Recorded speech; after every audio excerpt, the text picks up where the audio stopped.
49, que é, o título dela é Saber e Fazer. Jesus diz no Evangelho de João, capítulo 13, versículo 17: se sabeis estas coisas, bem-aventurados sois e a fizerdes. Já está, viu como complementa uma lição complementa a outra? Aí ele está dizendo assim, vou ler, depois volto comentando. Entre saber e fazer, existem singular diferença. Quase todos sabem, poucos fazem. Todas as seitas religiosas, de modo geral, somente ensinam o que constitui o bem. Todas possuem serventuários, crentes e propagandistas, mas os apóstolos de cada uma escasseiam cada vez mais. Há sempre vozes habilitadas a indicar os caminhos. É a palavra dos que sabem. Raras criaturas penetram valorosamente a avenida, muitas vezes em silêncio, abandonadas e incompreendidas. É o esforço supremo dos que fazem. Jesus compreendeu a indecisão dos filhos da terra e, transmitindo-lhes a palavra da verdade e da vida, fez a exemplificação máxima através de sacrifícios culminantes. A existência de uma teoria elevada envolve a necessidade de experiência e trabalho. Se a ação edificante fosse desnecessária, a mais humilde tese do bem deixaria de existir por inútil. João assinalou a lição do mestre com sabedoria. Demonstra o versículo que somente os que concretizam os ensinamentos do Senhor podem ser bem-aventurados. Aí reside, no campo do serviço cristão, a diferença entre a cultura e a prática, entre o saber e fazer. Então, voltando, o versículo é de João 13, 17. Se sabeis estas coisas, bem-aventurados sois se as fizerdes. Entre saber e fazer existem singular diferença. Isso é notável. Uma coisa é eu saber, outra coisa é eu fazer. Muitas vezes eu falo o que não faço e faço o que não falo. Jesus era perfeito. Ele mudo ensinava, porque o que fazia é o que ele falava, e o que ele falava é o que ele fazia. Então, ele era, se ele quisesse, só você observando Cristo, você já ia aprendendo. E se imitá-lo, então, mais ainda. Mas todos sabem, poucos fazem.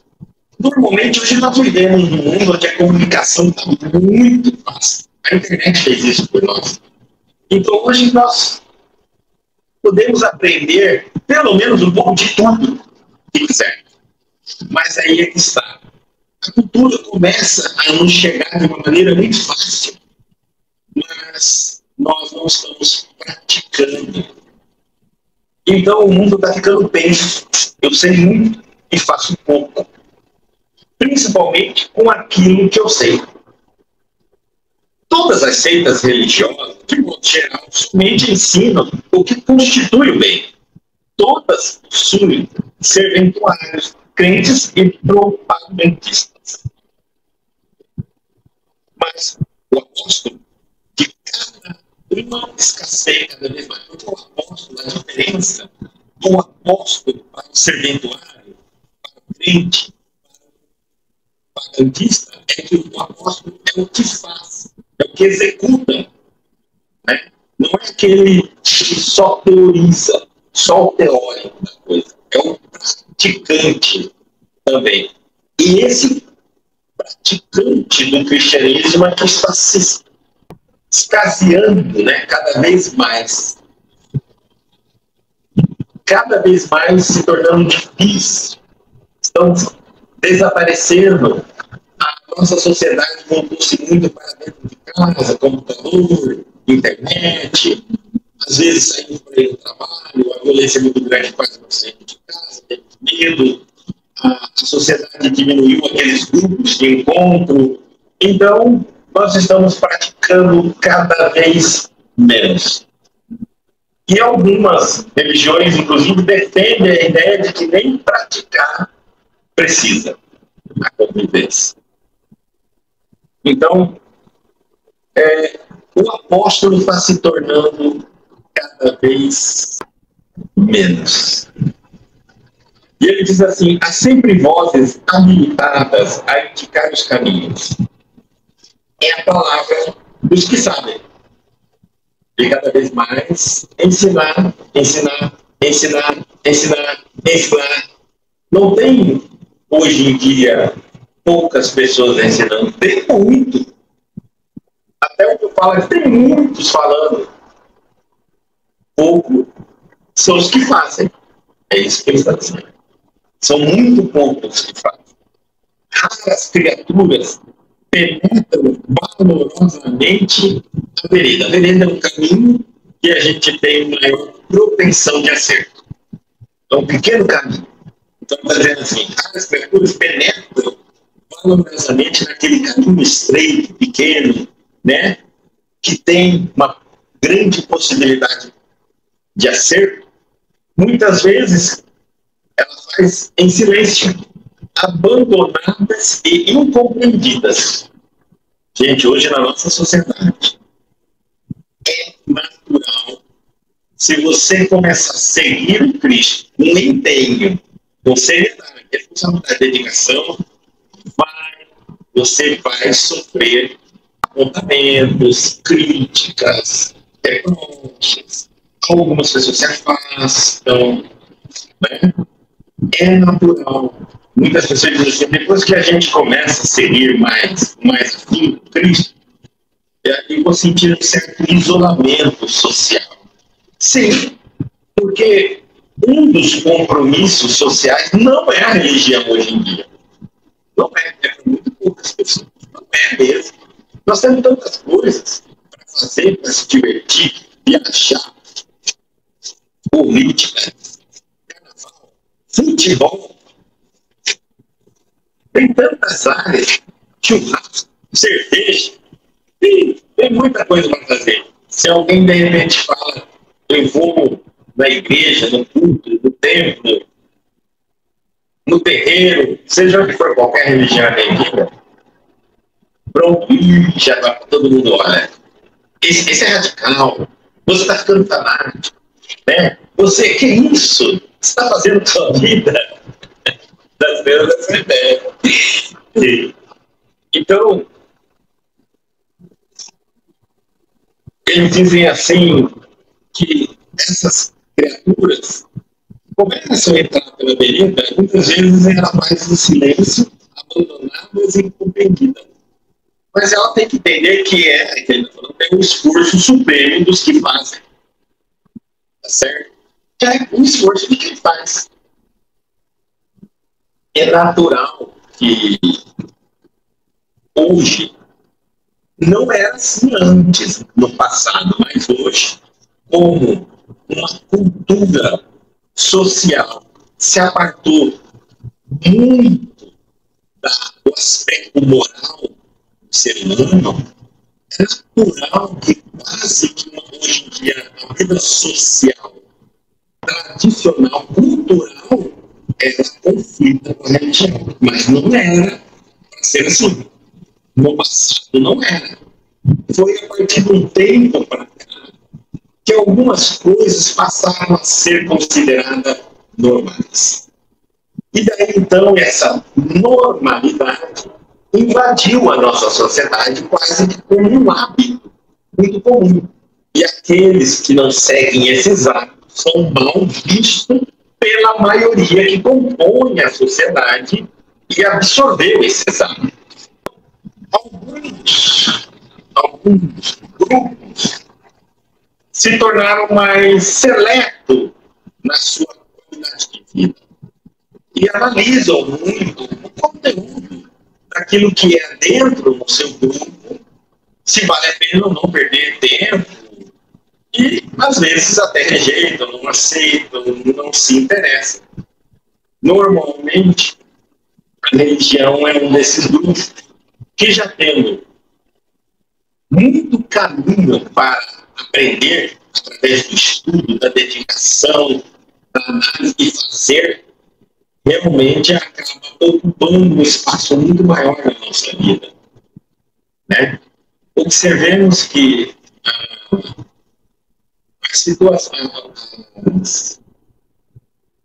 a nossa sociedade criou um entretenimento como algo que é descanso. E são coisas diferentes. Nos fez acreditar que entreter é descansar, quando na verdade o entretenimento pode te proporcionar mais ansiedade, mais desgaste e mais cansaço. Então não é descanso.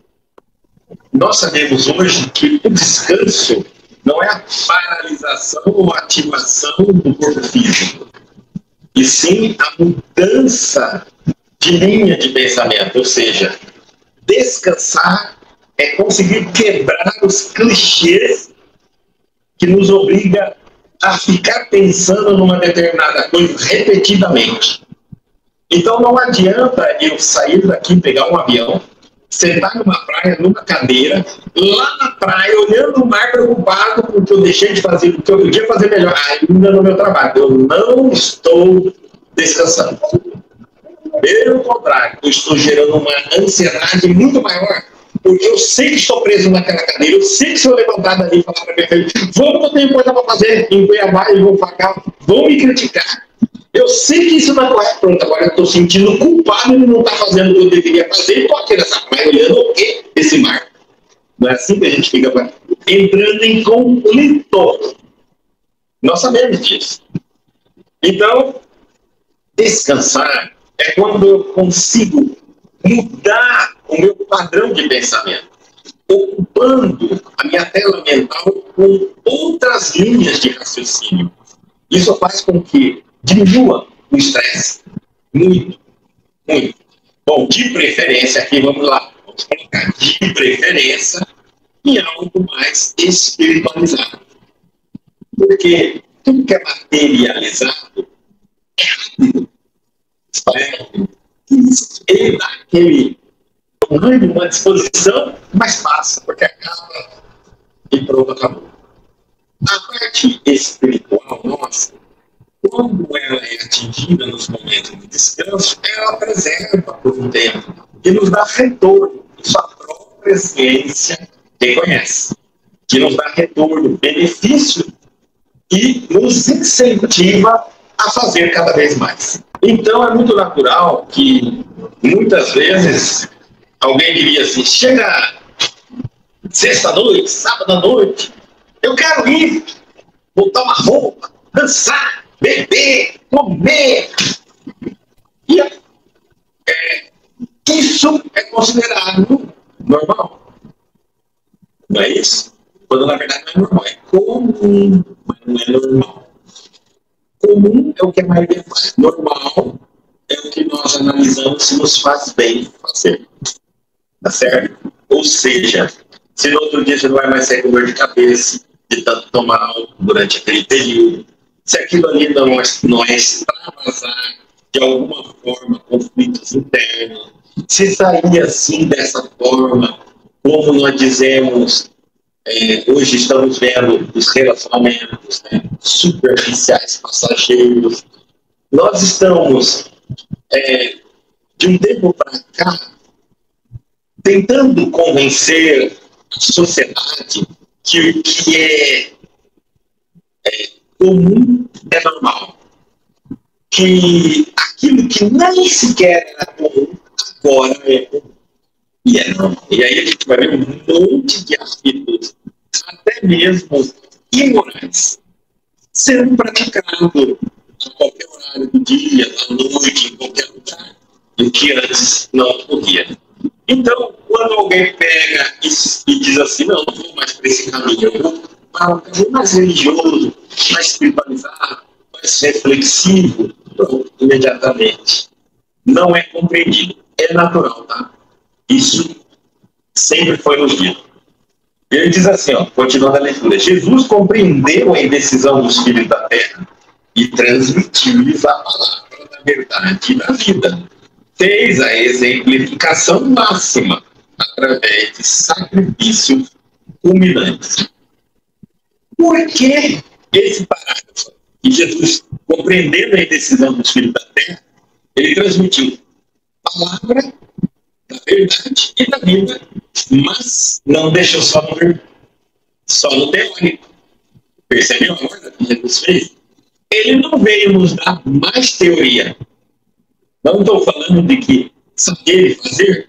Ele não veio ensinar mais coisas para nós. Agora ele veio nos ensinar a exemplificação máxima através de sacrifícios culminantes. Ele veio fazer. Essa é a maior mensagem dele. Inigualável. Fazer mais do que falar. Viver aquilo que você acredita. Lógico, custou-lhe a vida sozinho numa cruz, no Calvário. Mas mostrou para nós. Se ele, o ser mais perfeito que esteve sobre nós, conosco, chegou nesse ponto, morrendo sozinho, até os 12, até naqueles que o seguiam, fica a mãe e João. E foram que mais tiveram coragem de ficar com ele. Nós fomos abandonados. Né? Cada um tinha o seu motivo. É isso que ele está entendendo. Jesus compreendeu a decisão dos filhos da terra. Muitos de nós temos inúmeros motivos para não segui-lo. Nós não vamos discutir os motivos que cada um coloca como empecilho, impedimento. Porque só tem que possui. Então, ninguém pode avaliar, julgar ninguém. Não é essa. Não é isso que eu entendo aqui. Ele está dizendo que, vendo isso, ele deixou uma mensagem clara e mostrou como fazer. Por que estou dizendo isso? Porque, gente, a religião, caminho espiritualizado, a partir do momento que você começa a seguir, no momento que a Terra está totalmente materializada, você vai se sentir sozinho, vai pensar que você é louco, vai pensar que você não é normal, tá certo? Aí muitos jovens chegam e dizem assim, por que eu vou me sacrificar para seguir uma religião se eu não posso viver a vida? Se eu não posso fazer tudo que os meus colegas fazem, meus amigos fazem, não tem dia que não tem festa nesse Cuiabá para eu ir, né? Quem não está disposto a fazer, eu não uso a palavra sacrifício como está colocada no livro, porque sacrifício significa cobrança lá na frente também. Porque se eu me sacrifico, eu não estou convencido da minha escolha. Eu sofro com a minha escolha. Não, eu digo renúncia. Eu tiro o sacrifício e coloco renúncia. Renúncia é quando eu, literalmente, compreendendo os caminhos da vida, escolho por livre e espontânea vontade, por amor a mim mesmo, que eu quero uma qualidade de vida melhor para mim, escolho este caminho. Então eu não sofro. Eu não sofro pela minha escolha. O sacrifício é quando eu escolhi algo por medo, por temor, por obrigação, querer algo em troca. Estou lutando para ficar naquele caminho porque não estou convencido. Então eu estou sacrificando-me. Renúncia não, é o amor em ação. A partir do momento que eu olhei e disse, eu quero algo melhor na minha vida, algo diferente, porque eu quero ter uma vida melhor, eu não estou mais sacrificando. Eu não vou sentir falta daquilo que eu renunciei. Não me faz mais falta. Não compõe mais meu estilo de vida. Então essa é uma decisão clara, sem sacrifício, sem força, sem pesar. Pelo contrário, é uma escolha de alegria. Aí você vai ver o jovem ir para a religião alegre, feliz, não porque ele não está mais com aquele pesar que hoje é sábado, é sexta, todo mundo está festando e ele está na religião. Não. Ele está alegre porque ele está aprendendo, porque ele pode vir amanhã servir a alguém, ao Cristo, e porque ele está podendo se espiritualizar e fazer boas escolhas no futuro dele. Vai ser um homem espiritualizado, um homem cristão, um bom ser humano. É isso que ele está. Então ele acha que para ele está fazendo a melhor escolha. Não é isso. É renúncia. Bom, então, se eu não estou preparado para fazer, se eu não ainda entendi a renúncia, não devo me aventurar no caminho da religião. Eu digo, não faça isso.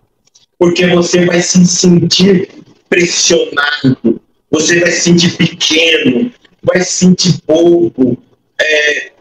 As pessoas vão criticar você, debochar de você, você vai ter dúvidas se você está fazendo certo a sua escolha.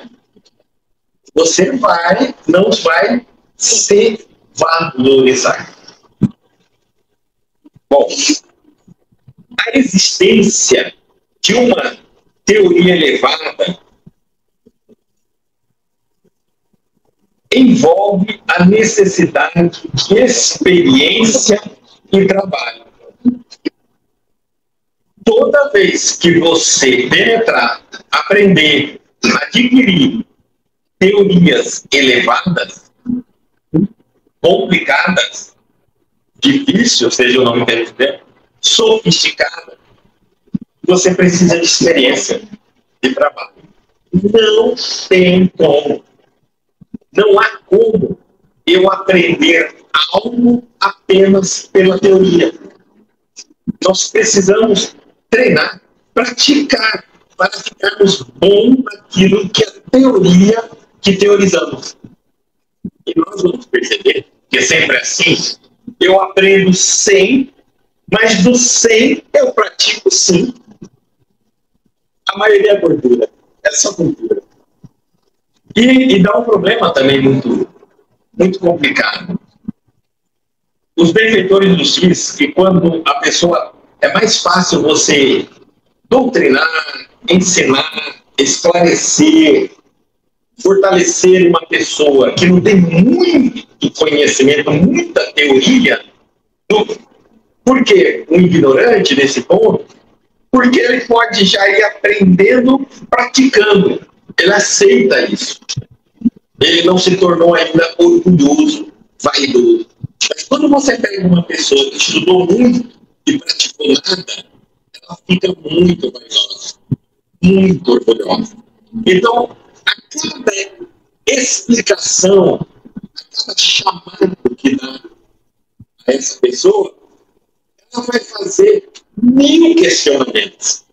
E então, antes que você termine as 1000 respostas, ela já fez mais 1000 questionamentos de novo. E aí você vai perceber que é mais fácil você ajudar a ensinar o que não sabe nada. Porque aí ele vai aprendendo gradativamente. Vai fazer. É muito importante. A existência de uma teoria elevada envolve necessidade de experiência e trabalho. Ó, eu vou ter que trabalhar mais, eu vou ter que experimentar mais. Por isso eu tenho que também me preparar mais. Quanto mais eu quiser avançar, mais eu vou ter que me preparar para exercer aquilo. Tá certo? Então, se eu não pretendo exercer, praticar, não adianta você aprender. Não vai adiantar. Não vai te dar lugar melhor no mundo espiritual, digamos assim. Você que sabe tudo e nada fez, ou aquele que fez algo, pelo menos o que sabia. Talvez esse vai estar melhor que você. Tá? Teoria não adianta em absolutamente nada. E vamos dizer mais, nos compromete na gravidade, tornando nossos erros mais graves. Uma pessoa que faz algo pensando que é certo, mas está errada, ela tem menos culpa do que aquela que faz sabendo que está errado e continua fazendo. Então, pense, né? Se precisamos tanto conhecimento. Se a ação edificante fosse desnecessária, ele está falando, se não fosse necessária a prática, a mais humilde tese do bem deixaria de existir por inútil. Se não fosse necessário a gente praticar amor em ação, para que eu ia ficar aqui discutindo o que Jesus ensinou? Para que Jesus teria perdido o tempo dele a nos ensinar, se não precisa nem fazer? É perda de tempo. João assinalou a lição do mestre com sabedoria, está dizendo, demonstra o versículo que somente os que concretizam os ensinamentos do Senhor podem ser bem-aventurados. Aí reside, no campo do serviço cristão, a diferença entre a cultura e a prática, entre saber e fazer. Tá certo? E essa é uma coisa muito comum de nós nos encontrar. Precisamos da teoria, porque nós não vamos praticar o que não sabemos. Né? Então precisamos. Mas só teoria de nada adianta. Ficar praticando sem aprender vai cometer erros graves. Ainda achando que está fazendo certo e o bem. Também não dá. Então vamos caminhar para as duas áreas. Eu aprendo, faço. Aprendo, faço. Avalio. Porque no fazer tem consequências benéficas ou maléficas. Se há uma consequência benéfica, é que eu acertei, foi bem. Devo permanecer fazendo. Se for maléfica, devo mudar a rota, tentar de uma outra maneira. Mas preciso fazer. Sem fazer, não vou conseguir realmente desenvolver a sabedoria dentro de mim.